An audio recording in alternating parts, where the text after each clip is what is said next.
Setelah saya berteriak untuk yang kedua kalinya, tiba-tiba sebuah tangan menarik tangan saya ke dalam rumputan. Di situ saya sangat terkejut. Ternyata yang menarik saya adalah senior yang telah menunggu saya dalam semak. Lalu senior menyalakan kembali lilin saya dan menyuruh saya untuk berjalan menuju tempat yang telah disediakan.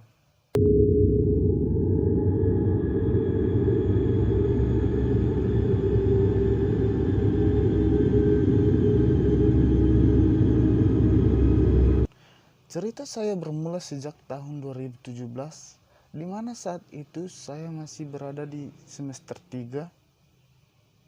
Dan saat itu saya bersama teman saya berjalan mengelilingi sekitaran kampus untuk melihat keadaan-keadaan yang ada di sekitaran kampus. Saat itu saya melihat ada satu stand yang dimana stand tersebut adalah milik salah satu organisasi yang ada di kampus saya, yaitu organisasi mahasiswa pecinta alam. Lalu saya mendekati stand tersebut dan berbincang-bincang sebentar dengan senior-senior yang ada di sana yang menjaga stand tersebut. Tak lama berselang, saya langsung merasa tertarik dengan organisasi tersebut dan saya memutuskan untuk mendaftar ke organisasi itu. Singkat cerita, jumpalah hari di mana akan dilakukan pendidikan dasar atau yang biasa disebut dengan Diksar. Di sana calon anggota akan dibawa menuju hutan dan akan dilakukan pendidikan sederhana, yaitu pendidikan dasar. Di sana kami calon anggota yang baru mendaftar dibawa ke sebuah hutan yang berlokasi di Medan. Awal sampai di sana rasanya masih aman-aman saja. Kami seperti biasa disuruh memasak, membuat tenda, dan mencari bahan-bahan makanan yang bisa dikonsumsi seperti daun-daunan yang bisa dimakan dan lain sebagainya. Setelah selesai mendirikan tenda, kami disuruh makan dan disuruh langsung tidur supaya keesokan harinya bisa cepat bangun pagi. Keesokan harinya kami disuruh pindah karena tempat yang di sana merupakan tempat yang kurang rata untuk mendirikan tenda, di mana di sana kami terlalu sempit untuk membuat beberapa tenda untuk kami tidur. Akhirnya kami pindah ke tempat yang lebih memungkinkan untuk mendirikan tenda. Seperti biasa, di sana kami diajarkan untuk menjadi seorang anggota itu bagaimana dan prosedur-prosedur yang harus ditaati untuk menjadi seorang anggota dari mahasiswa pecinta alam. Setelah jam 7 sore atau jam 7 malam, kami buru-buru disuruh untuk tidur, tidak seperti biasanya, karena untuk besoknya akan dilakukan sebuah tes jurik malam. Oh ya, yang nggak tahu jurik malam, itu jurik malam seperti tes uji nyali yang dilakukan oleh para senior untuk menguji mental seseorang untuk dinyatakan layak sebagai anggota pecinta alam. Singkat cerita, jumpalah waktunya jurik malam dan kami semua calon anggota dibangunkan dari tenda dan disuruh untuk berbaris ke sebuah lapangan yang telah disiapkan oleh senioran. Lalu di sana kami dibagi satu buah korek api, satu buah pemantik, dan satu buah lilin untuk bekal perjalanan untuk melakukan jurik malam. Kebetulan saat itu saya adalah nomor terakhir yang melakukan jurik malam, dan teman-teman saya semua sudah diberangkatkan satu persatu menuju lokasi yang sekitar 300 meter ke depan. Kami harus berani berjalan dengan modal satu buah korek api, satu buah lilin yang telah dinyalakan dari tempat, dan satu buah pemantik. Dan apabila lilin yang kami bawa itu mati, maka satu korek api harus bisa bertahan untuk menyalakan lilin tersebut. Apabila lilin tersebut nyala dan korek api sudah mati, kami disuruh untuk berteriak sekencang mungkin agar para senior bisa mendengarkan. Lalu tibalah giliran saya, di mana lilin saya telah dinyalakan dan saya diberikan pemantik dan satu buah korek api. Saya disuruh berjalan mengikuti tanda yang telah diberikan oleh senior saya, sehingga saya bisa nanti sampai ke tujuan yang telah ditentukan. Setelah berjalan kira-kira 50 meter ke depan dari tempat keberangkatan yang telah disiapkan, saya melihat ke sebelah kiri ada dua buah api yang menyala seperti orang membawa lilin. Dan saat itu saya merasa itu teman saya yang tersesat, karena saya melihat ke sebelah kanan arah tanda yang diberikan oleh senior-senior dan mereka berjalan ke sebelah kiri. Di situ saya nggak merasa aneh sih, cuman saya merasa itu adalah teman-teman saya yang telah kesasar, tidak tahu jalan.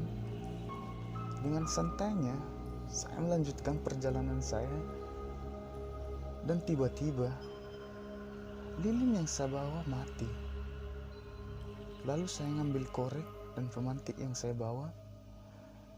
Saya mencoba menyalakan lilin dengan korek api, namun korek api yang saya bawa basah. Di situ saya nggak bisa lagi berkata apa-apa. Saya langsung teriak manggil-manggil senior. Saya berteriak sekuat tenaga, "Senior! Senior! Senior!" Tidak ada yang nyahut suara panggilan saya. Di situ saya pasrah. Saya tidak bisa melihat apa-apa saat itu. Saya duduk, saya berdoa. Lalu saya kembali berdiri dan berteriak memanggil senior. "Senior!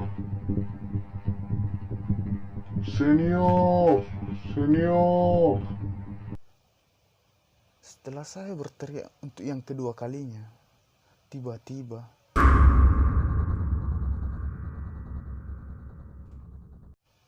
sebuah tangan menarik tangan saya ke dalam rumputan.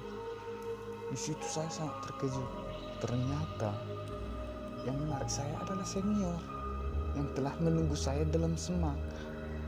Lalu senior menyalakan kembali lilin saya dan menyuruh saya untuk berjalan menuju tempat yang telah disediakan. Setelah saya sampai di sana, anehnya saya melihat teman-teman saya lengkap semua. Terus lilin yang ke sebelah kiri tadi itu siapa? Saya nggak banyak cerita, saya ikutin aja. Saya di situ masih berpikir positif. Singkat cerita, setelah kami di sana setelah berkumpul semua, kami lalu kembali dibawa ke dalam sebuah kolam air atau kolam buatan yang telah dibuat oleh senior-senior. Di sana kami disuruh berkumpul dan berbaris dalam air dengan tujuan untuk memberikan nama lapangan. Namun setelah kami disuruh berbaris, anehnya setelah dilakukan penghitungan, tadinya kami yang berjumlah 24 orang satu tim atau satu kumpulan, tiba-tiba berubah menjadi 25. Kebetulan saat itu kami memakai baju putih dan celana hitam. Setelah penghitungan dilakukan, tiba-tiba senior berteriak, "Yang bukan calon anggota, mundur." Di situ kami langsung menoleh ke sebelah kanan dan kami semua melihat ada sesosok bayangan berbentuk asap putih yang semakin lama semakin menjauh ke arah jurang. Setelah melihat kepulan asap itu, senior langsung buru-buru dong menyuruh kami ke atas. Anehnya, setelah di atas dilakukan lagi penghitungan. Tadinya kami yang berjumlah 24 berubah lagi menjadi 23. satunya kemana?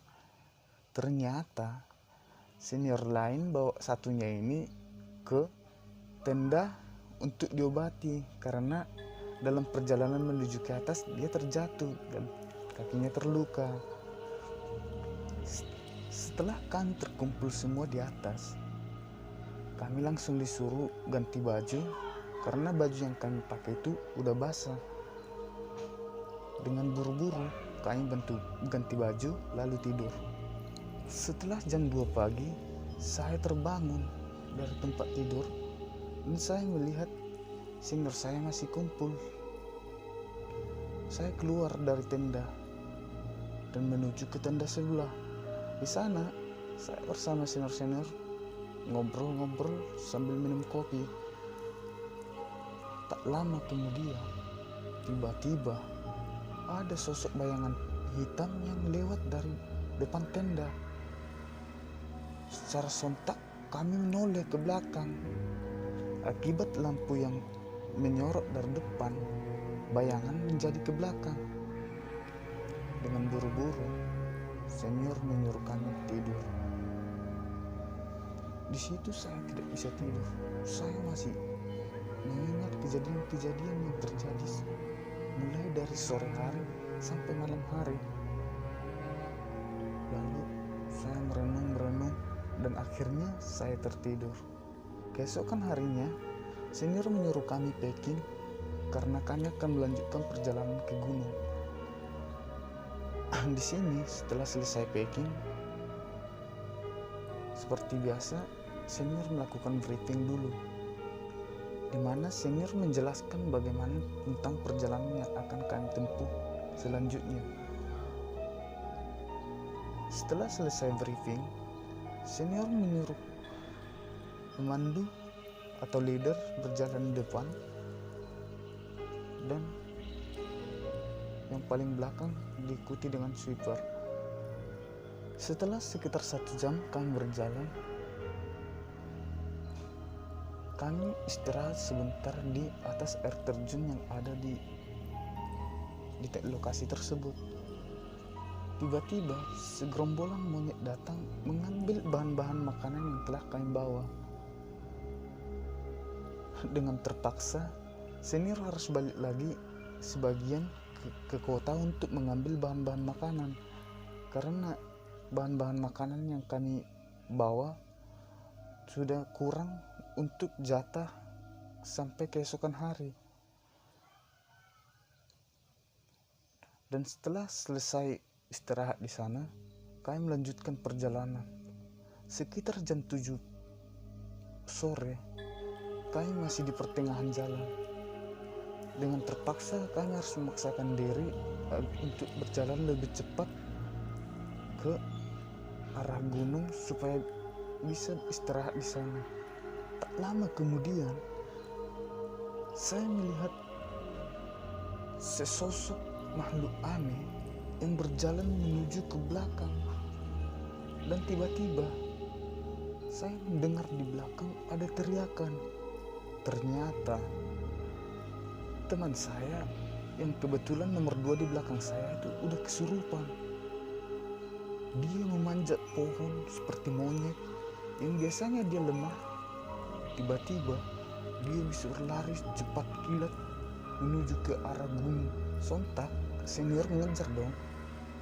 Namun senior tidak dapat mengejar dan tidak dapat menemukan jejak dia.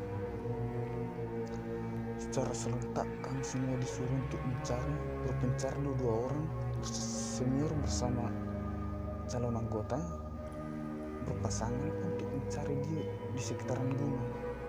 Dan ternyata dia udah duduk sambil merenung di atas pohon. Kemudian dia disuruh turun oleh senior, namun dia tidak mau. Anehnya, di situ dia seperti ada kawan bicara, namun tak satu pun dari kami yang melihat. Namun ada seorang senior yang termasuk indigo, dia ngajak ngobrol makhluk penghuni yang mungkin telah merasuki kawan saya, dia mengajak ngobrol dan meminta untuk dilepaskan. Tak lama kemudian teman saya sadar, lalu dia disuruh turun. Kemudian kami lanjutkan perjalanan kembali. Tak berapa lama, serentak 2 orang kawan saya yang cewek itu jatuh barengan. Namun anehnya, dia digendong 2 orang, namun yang 2 orang ini tidak sanggup untuk menggendong. Di situ saya merasa takut karena saya sebelumnya belum pernah mendaki gunung. Namun melihat senior-senior saya yang santai menghadapi kondisi-kondisi yang kami alami, saya juga merasa lega dong. Namun untuk mengangkat 2 cewek ini, kami 3 orang laki-laki untuk mengangkat 1 cewek itu sangat kesusahan, beratnya tukang main. Setelah dikasih minum dan diajak bicara oleh senior, akhirnya dia sadar dan bisa kembali berjalan pulih. Setelah kondisinya aman, kami kemudian melanjutkan perjalanan menuju ke arah gunung. Sekitar jam 9 malam, di sana ada tempat yang sangat rawan, yaitu jalanannya sangat terjal, banyak batu-batuan yang hampir longsor ke bawah. Di sana kami saling topang, pegang-pegangan tangan untuk menyelamatkan cewek-cewek yang telah kami bawa ke naik gunung. Di sana senter yang saya bawa jatuh ke arah jurang. Di situ saya langsung ganti posisi menjadi ke tengah karena saya tidak punya alat penerang lagi. Singkat cerita, setelah kami sampai di atas, kami dikejutkan dengan adanya suara macan yang sebelumnya orang belum pernah menemukan sosok macan atau mendengar suara macan di sana. Kemudian kami bisa mendengar suara macan yang kemungkinan tidak jauh dari lokasi kami untuk berkemah. Di situ kami menyalakan api yang cukup banyak dari pepohonan dan daun-daun yang kering yang ada di atas gunung. Kami menyalakan api dan setelah 1 jam api menyala, kami baru mendirikan tenda. Kami menyalakan semua, ada sekitaran 20 lampu ting untuk alat penerangan, sehingga kalau ada nantinya binatang buas atau sebagainya yang datang ke arah lokasi tenda kami, itu tidak akan mengganggu karena melihat ada penerangan di sana. Sejatinya binatang buas itu sangat takut dengan api, sehingga kami membuat api yang banyak untuk penerangan di sekitar lokasi tenda. Setelah keesokan harinya, pagi-pagi sekitar jam 5, kami dibangunkan. Kami disuruh berbaris di atas puncak gunung. Di sana kami disuruh mengibarkan bendera, dan kami disuruh membacakan sumpah-sumpah yang ada di dalam organisasi Mahata Mupala Mahasiswa Pecinta Alam, dan di situ kami sah diresmikan menjadi mahasiswa pecinta alam. Setelah selesai pelantikan, kami disuruh makan dan ganti baju. Habis itu kami pulang ke Medan. Baik, sekian dari cerita saya hari ini. Jika Anda tertarik dengan cerita saya, like, komen, dan subscribe channel ini supaya saya lebih semangat lagi untuk membuat channel-channel berikutnya yang lebih menarik daripada ini.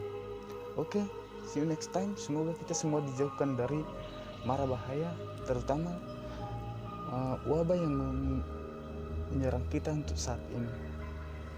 Shalom.